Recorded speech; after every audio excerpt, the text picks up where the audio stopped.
today, from Mexico City, it's the NFL International Series on EA Sports.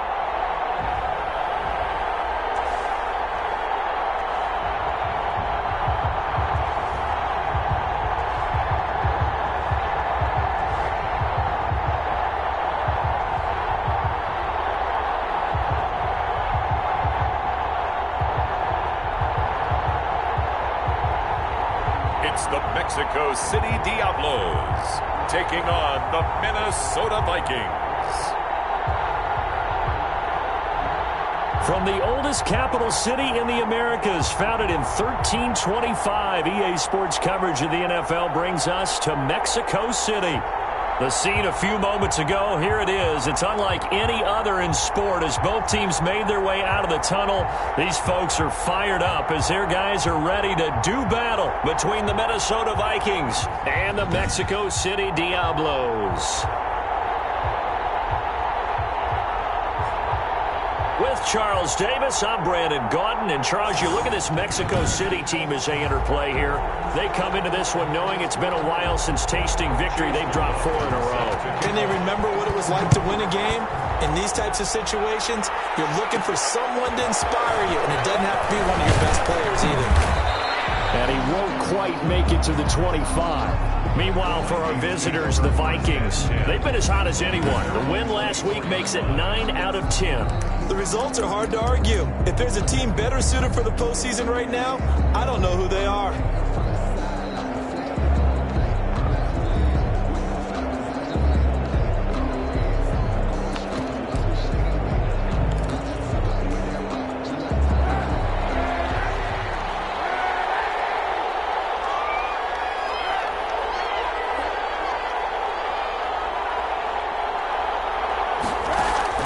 Throwing on first down is Kaepernick.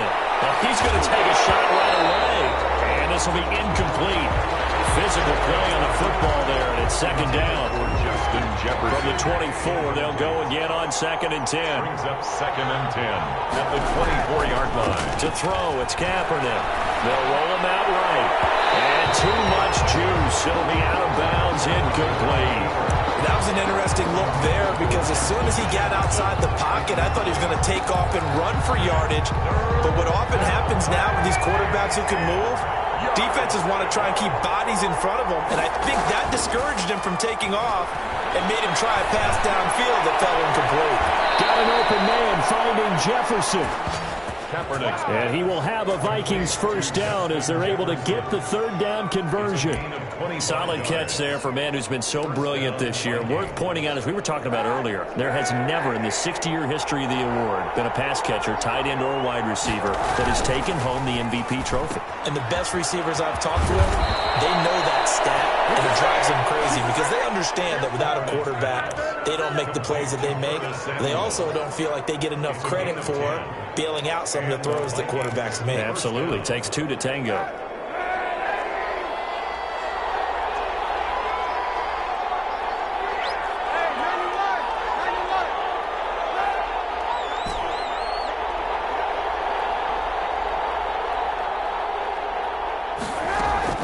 On 1st and 10, here's Kaepernick. Quick hitter here, it's complete. They'll contain him to just 4, 2nd down. Well, they were unable to make anything really big out of that, but it's not a bad idea to find your tight end and give him an easy completion and keep moving things forward. Almost as bread and butter as a good running back dive play.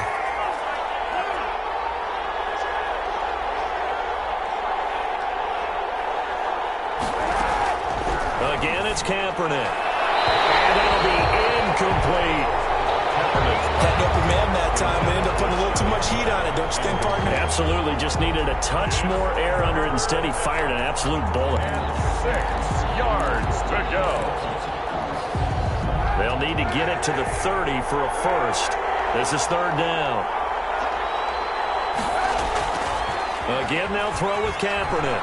Rolling to his right. And that will be incomplete. As soon as I saw him break contain and get outside, my first thought and my eyes gravitated downfield because nowadays, most of these quarterbacks, when they do that, They want the big play downfield. They don't want to throw it short. In this case, he took the shot. It fell incomplete. Complete. Jefferson the target. The conversion is successful with a sizable gain of 13, and the decision to go for it looks like a smart one.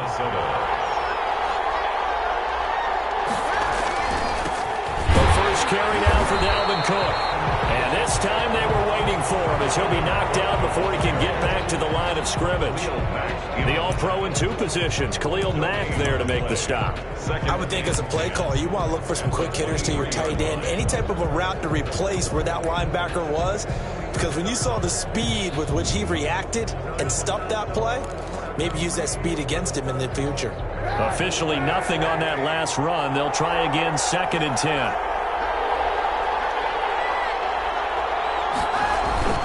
Cook. And able to get about 3 as he's taken down right at the 20. Well, they certainly had success throwing the ball in this drive, and not as much running it as we just saw once again on that last play. Stopped after a very short gain. But I wouldn't abandon the run totally, because otherwise, pass rushers just tee off on your quarterback. It makes it very, very difficult for him. We're looking for Jefferson, but this is intercepted. Picked by Tavarius Moore. And he is going to get this one back to the 20-yard line.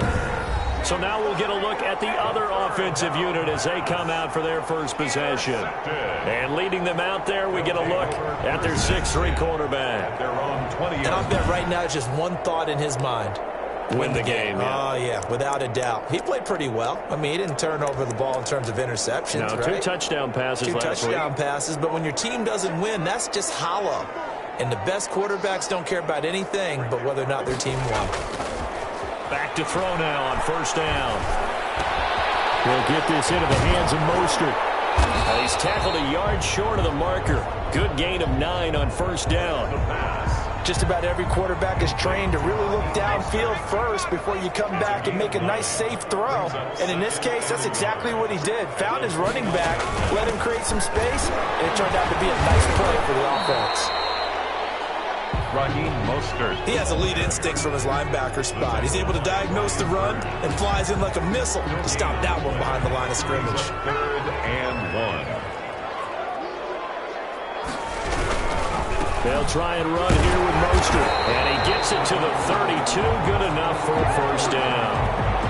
3 yards there, good enough to keep the drive moving. Well, that was big right there because they're the bottom 5 in the league in converting on 3rd down.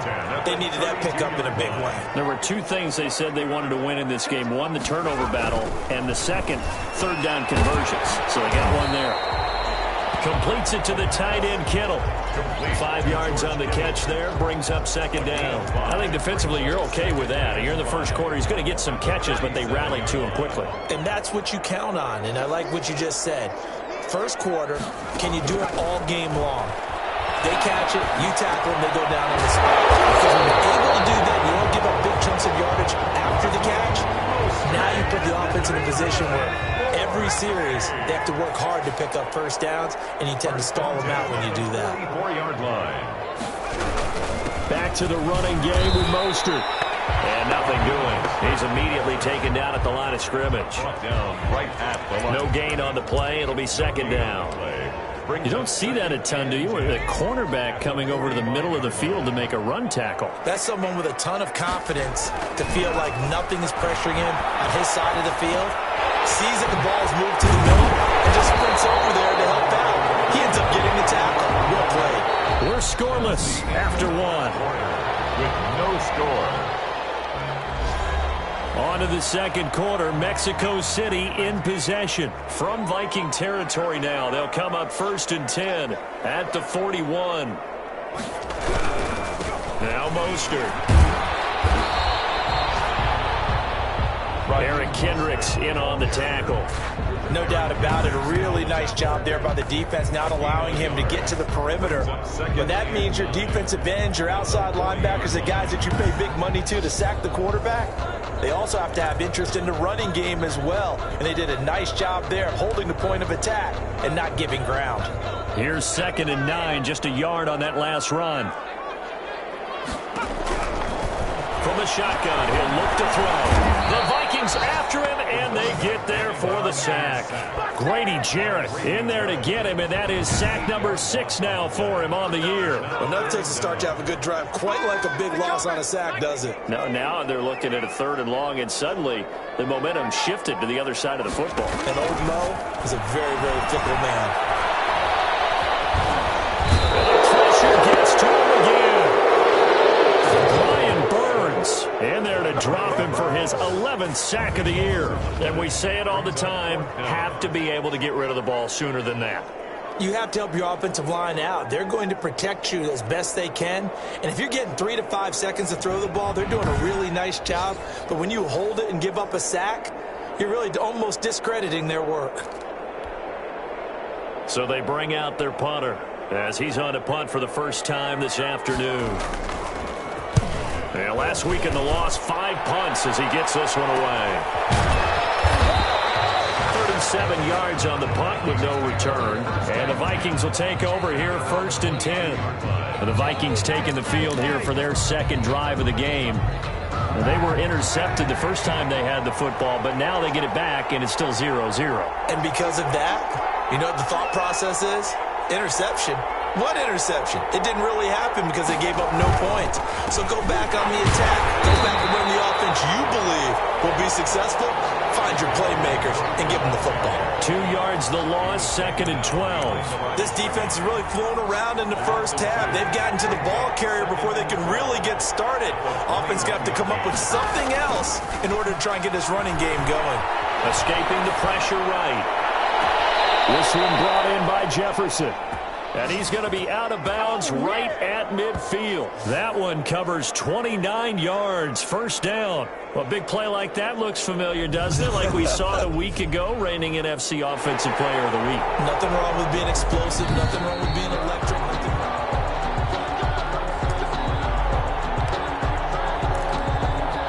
After review of the play, the ruling on the field stands. Well, he challenged the play. It did not pay off. And that means he lost a timeout in that challenge. And as a coach, you hate that. Don't know if you took the advice of the player, you threw it yourself, but it didn't go your way. At the end of the day, it all comes back to the head coach. He has the final determination on whether to actually challenge the play or not. In this case, it didn't pay off for him. And that's got to be so heartbreaking. You throw that flag, you probably feel really confident, and then all of a sudden, boom, you lose the challenge. Yeah, when you take a look at it, you're throwing that flag because you believe you're going to be right. And when it comes back the other way, you have to regroup. Well, a good job shifting right, finding his target. And he'll cross over out of bounds right at the 25. That one good for 26 and a 1st down. They talk about mobility on quarterbacks all the time. Here's where it really pays off. Able to move, evade, and is accurate throwing on the run and picking up a 1st down.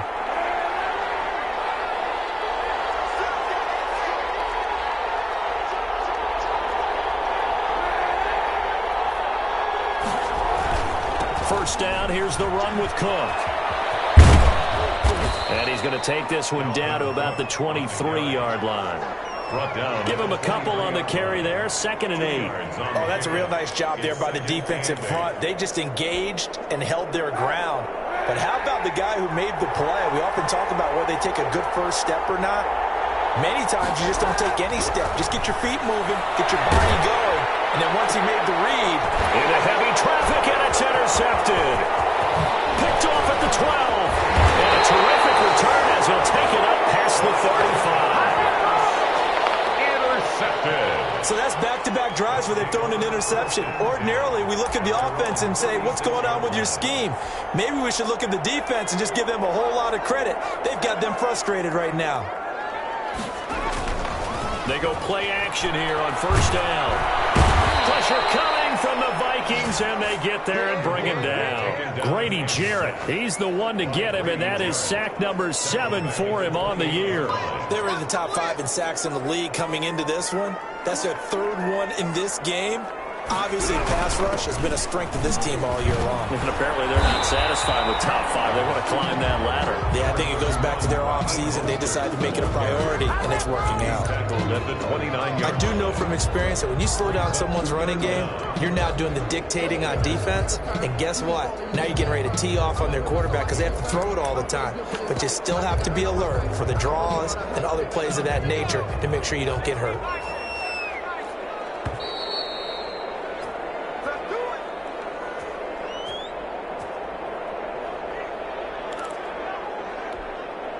Coming up at halftime, I'll go from one personality, that's you, Charles Davis, to another one in Orlando, the coach.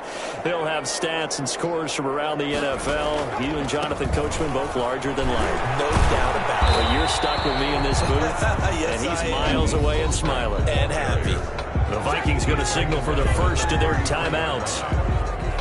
It's just their first, so they'll have 2 remaining here before we get to halftime.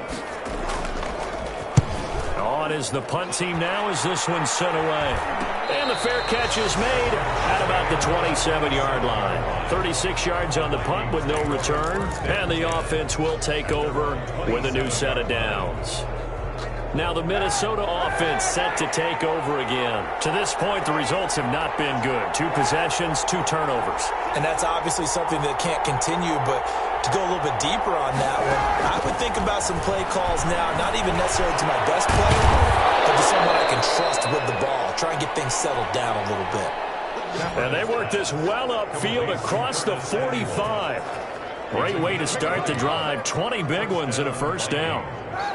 Certainly no settling into the drive there. They came right out on the first play and attacked the middle of the field for a big gainer and a first down. And they touch this off over the middle. And taking it across midfield and inside the 45. Gain of 12. 12 yards there. First down, Vikings. Creeping up on a minute to play in this first half. Kaepernick now on first down. Sliding out of the pocket. To the right side and complete to Jefferson. And they'll have it in the red zone before he crosses over out of bounds. A good pickup there, 26 yards. This offense finding its legs now. Here's another 1st and 10. And he's over 100 yards now after that last catch. Already, of course, leading the NFL in receiving yardage. And he will score. Touchdown, Vikings. Touchdown. A 16-yard touchdown. As his guys are first onto the scoreboard here this afternoon. And that touchdown gives them a touchdown lead before they attempt the extra point. What a great way to end the half. Yeah, great job to put themselves in front. And now, see on the sideline, special teams defense scrambling, saying we want to preserve this for the final moments of this second quarter. Out is the kickoff unit as they run up and send this one away. That'll be taken about a yard deep. And they'll get him down right at the 25-yard line, so the same result, but he opted for the touchback. Now out comes their leader and the captain of this offense back on the...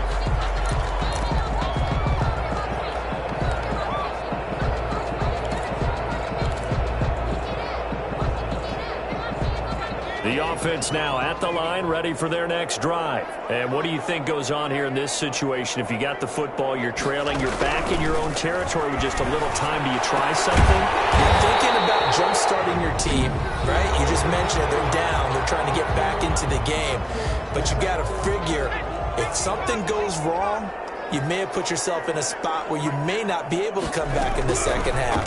Managing risk, this is a big decision here. This one into the hands of Kittle, the tight end. And he's able to get this one out closer to midfield across the 45. I don't care what sport you're playing. Everyone likes to build up a little momentum, don't they? And look at this, back-to-back completions to the big target at tight end. That one not as profitable as the other, but still a decent game. Same target, same result. It's Kittle. And he'll be brought down at the 45-yard line. 9 yards to pick up there, and it's a first down. That's complete to Mostert out of the backfield. And he'll go out of bounds after taking it a little further down inside the 40. Out of bounds at the 36-yard line. That last catch short of the marker by just a yard leaves him with a very manageable 2nd and 1.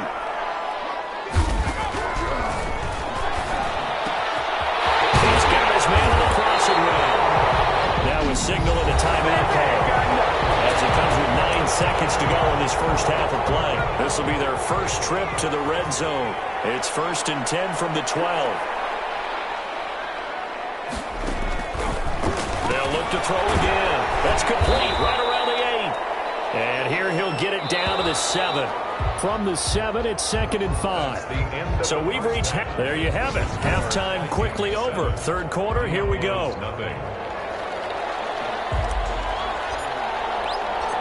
The final 2 quarters of the NFL regular season are upon us as the second half of Week 17 is underway. And this carries into the end zone. And the half will begin with a touchback.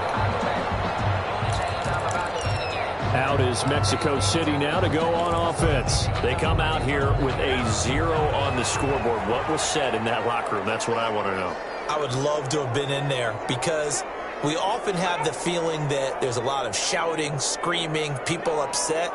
But typically, halftime locker rooms are a lot more clinical than that. And in this case, are they upset that the plays weren't working because of execution?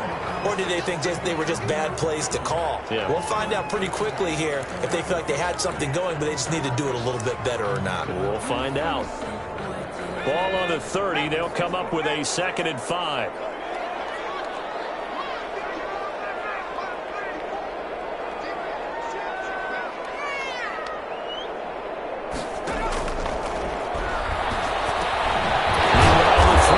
Complete, and he'll get it out near the 40 to the 39. He was held without a catch in the first half, but he's got one here, and he also picks up a first down. 1st and 10 at the 39-yard line. Off the play fake, he'll look to throw. The Vikings after him, and they get there for the sack. Grady Jarrett make that now 8 sacks for him on the season. Tremendous read and reaction by the defensive tackle, and frankly, partner, it's not that often the DTs have that type of easy access back to the quarterback. Never bought the play-action fake. Now this one complete downfield on the left side. And he takes us beyond the 35 before going out of bounds. Okay, so now the question, how did he get that wide open? Well, we both know that he shouldn't, because from the time they handed out scouting reports before this game, he was circled, starred, everything. Find him, cover him. But sometimes you can scheme a guy open. You put the receivers in a bunch, maybe you move some motion, maybe you put him on the backside of a formation, and all of a sudden you've got a better matchup. Every now and then, the offensive guys, they figure a way to get him open, even with everyone keeping eyes on him. And that's certainly a guy they want to keep trying to scheme open. And the punt over the side in the air, and the spot will be inside the 35. It's the Vikings' turn on offense. We get ready for their first possession of the second half. They were able to get the ball back here, didn't surrender any points. Now they'll look to add to that lead. Hey, how about the boost the defense gave them? Going right out on the field, shutting them down, not giving up any points, and turning the ball back over. They want to do their part now and show them a little respect and some gratitude by scoring some points. And to get a little more cushion. First down yardage on the first play of the drive. Give him 14. First down. Sometimes it's hard to believe, but there are times this game is about patience, isn't it? Has had the game he expected, but that run there, that may get him going. I was just going to say, maybe that gives him a little juice, because you're right, he struggled, especially in that first half. Yeah, and I know the great ones always think to themselves, just hang in there. I'm just one big carry away from busting this open. That's a good start for him. Kaepernick again here on 2nd and 10. Over the middle to Smith. And he gets this inside the 35-yard line. 19 yards there on the catch and run. You don't always expect tight ends to be big in terms of run after the catch, but after that play, he joins a growing band of players that's putting that stereotype right on its ear.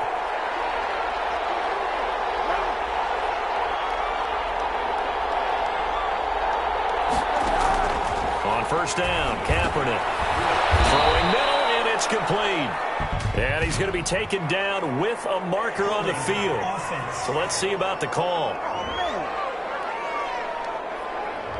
So a decent gain, but all for naught on the penalty. It's too bad, isn't it? They were feeling pretty good about it. Only people celebrating, the guys who just gave up that play.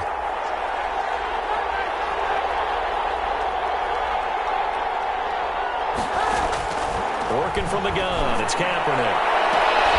Throw left side, taken in by Jefferson. And they're going to be set up down around the 15-yard line. That's good for 28 yards. 8-yard gain. And the Vikings first down.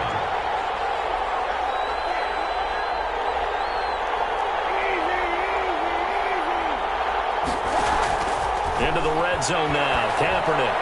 And the coverage terrific there as that's knocked down and incomplete. Curtis Samuel, the intended target, but it's going to be second down. Quarterbacks work all the time on manipulating a defense with their eyes and their head movement. In this case, he just stared the receiver down. That allowed for excellent coverage, able to knock that one away.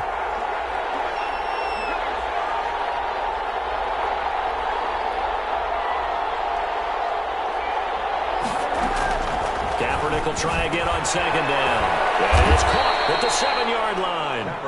And he's going to be brought down just shy of the 5 at the 6. 9 yards, and that leaves him just short, so it'll be third and less than a yard. The last catch nearly got him a first, but it did not, and they'll try to convert on 3rd and inches. They'll run with a former member of the Crimson Tide, Damian Harris. And the Vikings are going to have a 1st and goal coming up as they find a way to convert there on 3rd and 1. The gain of 5 that time gives them the conversion and makes it 1st and goal. Looks to me like maybe there's a little attrition setting in with this drive, because when you see that type of a run, I get the feeling the defense gets a little bit tired. And that's the last thing they need. And he'll get in. Touchdown, Minnesota. Herb Smith Jr., his 4th touchdown on the year. And the Vikings are going to widen that advantage. And that's a drive that makes everyone happy on that bench because they accomplish exactly what they set out to do. Take care of the football, eat up a little clock, end up in the end zone. Now they've got a cushion for the rest of the game. So they didn't just help themselves offensively, they helped their defense out as well. The kickoff unit is out on the field, and they will send this one away. That'll be taken about a yard deep.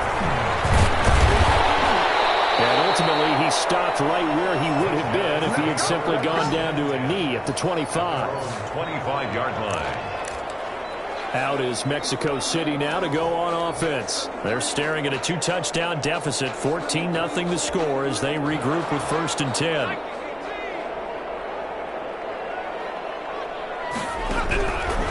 They'll come out throwing here to start the drive. And the throw is made on the end route, complete. And they get him down, but not before he takes it across the 40-yard line. That's a good way to start the drive, 17 yards and a 1st down. Final minute now of the 3rd quarter.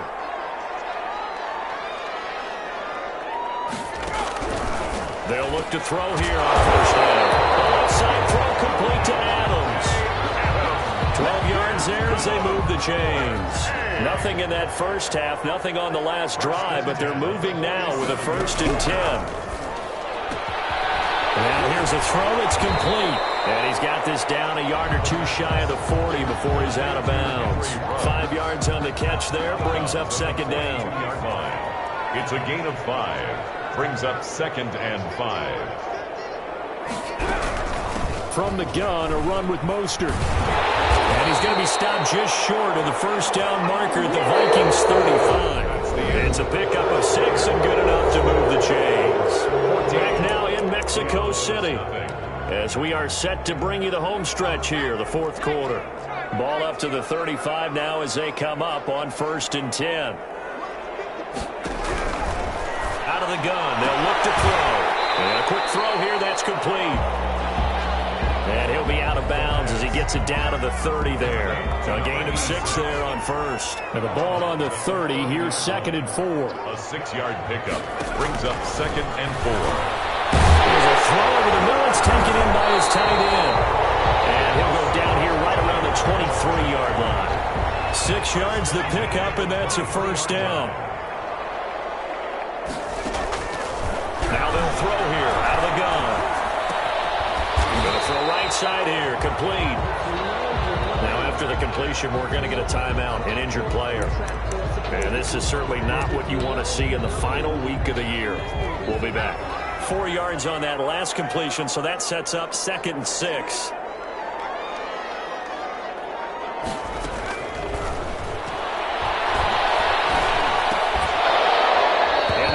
Incomplete. A lot of force bearing down on him there. He could not hang on. It's 3rd down. Normally being a big-bodied receiver plays to their advantage downfield. Go up and make the catch, take the hit, and pick up yardage. But in this case, the hit was timed really well and popped it free from his grasp. On 3rd down, here comes Mostert. And he's going to be taken down short of the first, right around the 15-yard line. 4 yards on the pickup there, but it's going to take him to 4th down. Not too many offenses want to turn down long drives, but when you're down what they are, they've got to pay it off with some points. All right, they're going to try and keep hope alive here on 4th down. They're going for it. And able to haul it in is Kittle. And stopped a few yards shy of the goal line at the 3. The time to pull out the stops is now, and they convert there on 4th down. 1st and goal at the 3-yard line. Now a shotgun snap as they'll look to throw. And he will take this one in for a touchdown. Charlie Warner, his 2nd touchdown on the season. And his guys are able to make this a close game again. You get down near the goal line, this is where having a sure-handed tight end becomes a luxury. And it pays off big time, especially when the defense sells out against the run. He finds himself open for an easy touchdown. Following the touchdown, here's McLaughlin to kick off. Taken in at the 3. And he brings us out past the 20 to the 24. Vikings take over 1st and 10 at their own 24-yard line. The Vikings offense making their way back out. Now let's give you a look at the playoff picture coming into the weekend in the NFC. And for them, it's no longer a question of will they make the playoffs. They've clinched the division title. The question, can they hold on to that #1 seed? And this is where the mental fortitude comes to play, doesn't it? Because now you're not just the coach talking about it, it's team talking about it to each other, supporting each other, carrying each other along, because having that #1 seed means everything in the NFL. It does. So even though the division title's clinched, shouldn't take the foot off the gas. No, not at all. Play it all the way through. I think we've seen that in recent years in the NFL. The teams that play and play to win each and every game, they're the ones to deal with in the playoffs. And when do they start thinking about burning these timeouts? They've got all 3 still defensively. To me, you have to start right now. Here's the time, and that means you've got to stop them on defense, not give up the yardage. Use your timeouts in order to get the ball back and try and score yourself. But now is the time to start using those timeouts. And keep in mind, it'll also stop the clock at the 2-minute warning. They've been trying and trying, but they haven't sacked him yet. He's been able to get away and make plays. Tried to make another one downfield right there, but to no avail. They'll have to keep up the pursuit, though, and not let him get high. On 3rd and long, it's Kaepernick. He'll buy some time right. Got an open man finding Jefferson. And he will have a Vikings 1st down as they're able to get the 3rd down conversion. That gain on 3rd down, good for 28. So on the other side of the field now, it's 1st and 10 as they've got things rolling on this drive. Well, there's your leading receiver in the NFL in terms of yardage, putting on another clinic. Well over 100 yards. Are we taking notes? We should be, right? Because I'm going to go back and watch this tape and really enjoy what I'm seeing. The route running, competing for the football, just breaking down a defense. Gain on the play, 2nd and 10. Clock continuing to run. They'll probably wind this all the way before snapping it on 2nd down.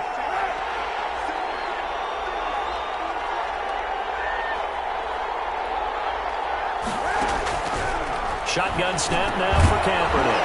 He completes this into the hands of Miller. And a 6-yard gain gets him right around the 43. 6 yards is the pickup, and that'll lead to a 3rd down. And it's 3rd down. Kaepernick now to throw. And the throw there going to be incomplete. This has certainly been a physical game so far. Limited scoring opportunities for both sides. And there's another chance that goes unfulfilled. And here's a big one now. Trying to hold this lead. They're going to go for it here on 4th down.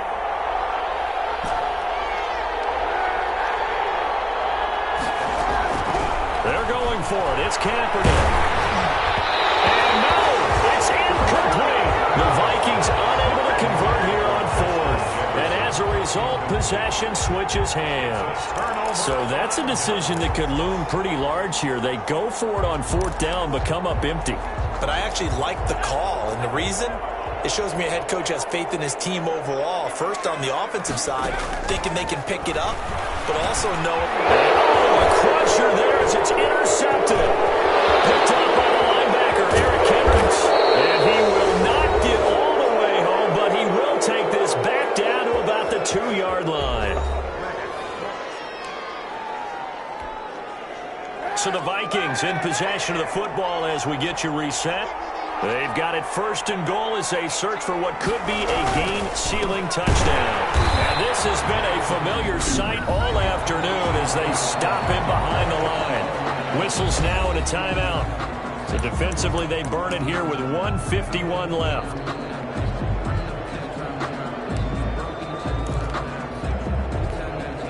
Back at the 5-yard line now, 2nd and goal.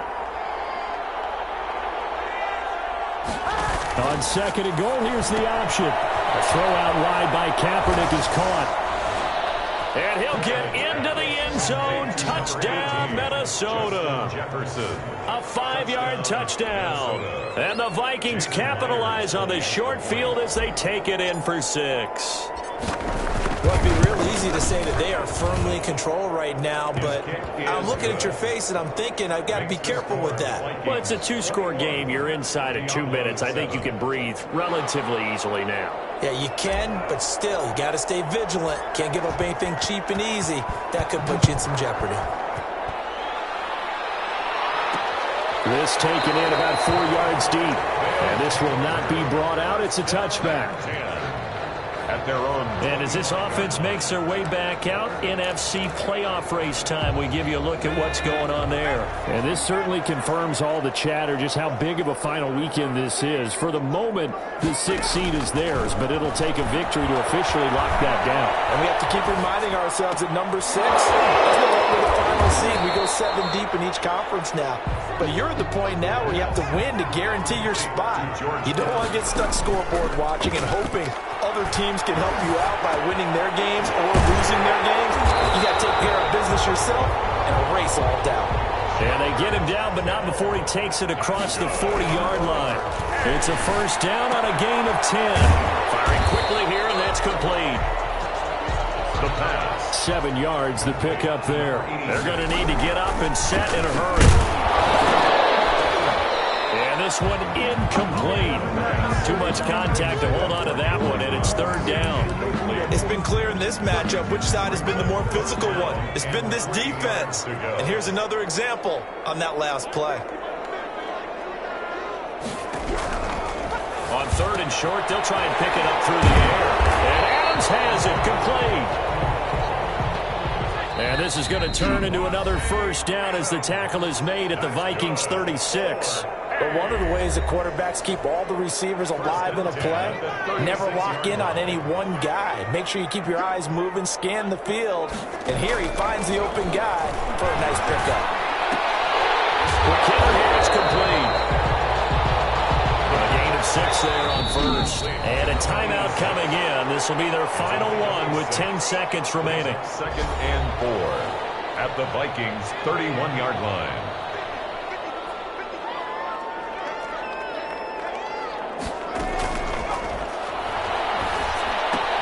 Completes it to the tight end, Kittle. And the catch on 2nd down, but it didn't help at all. And now they're looking at 3rd down here. Well, they're unable to convert that into much, but it's never a bad idea to try to get the ball into a tight end of his caliber's hands and see what kind of disruption he can cause. So the final seconds have ticked away.